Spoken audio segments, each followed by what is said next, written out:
म अहिले विगत 3 वर्ष जस्तो हुन लाग्यो। म सर्वप्रथम त गुवाहाटीबाट मेरो टेस्टको रिपोर्ट निकालियो, क्यान्सर भन्ने थाहा पाइयो। त्यस पछाडि त्यहाँबाट कोक्राझार क्यान्सर केयरमा उपचार गरेँ। त्यस पछाडि त्यहाँ पनि 2-2.5 वर्ष गरियो। त्यस पछाडि अलिकति राम्रो भएको थियो, फेरि उस्तै नै भयो। अहिले झन् बेसी जटिल हुन लाग्यो र अहिले मलाई यस्तो हुन थाल्यो, पाइप पनि हाल्न नमिल्ने भइसक्यो र अहिले गुवाहाटी फेरि रेफर गरिरहेछ र मेरो जे थियो सबै सकिसकेँ।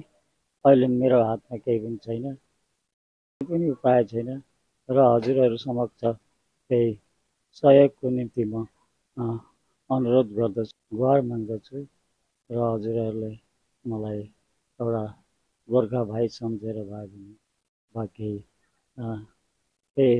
आफ्नो साथीभाइको नाता वा केही सम्झेर गरिदिनु हुन्छ भन्ने आशा राख्दछु। माननीय मुख्यमन्त्रीलाई पनि म यही भन्न चाहन्छु, मेरो यो हालतमा उहाँले पनि मलाई केही सहयोग गरिदिनुहोस् भन्ने म आफ्नो इच्छा राख्दछु। र हजुरहरूले देख्न सक्नुभएको छ अवस्था अति नाजुक भएको छ र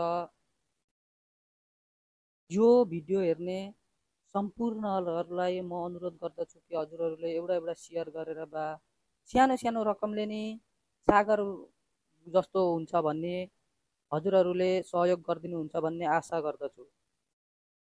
तल दिएको यो नम्बरमा हजुरहरूले सहयोग गर्न सक्नुहुनेछ। एकाउन्ट नम्बर हो 3489662015 8। एकाउन्ट नम्बर म फेरि पनि भन्दछु 3489662015 8 र हजुरहरूले यो नम्बरमा सहयोग गर्न सक्नुहुनेछ।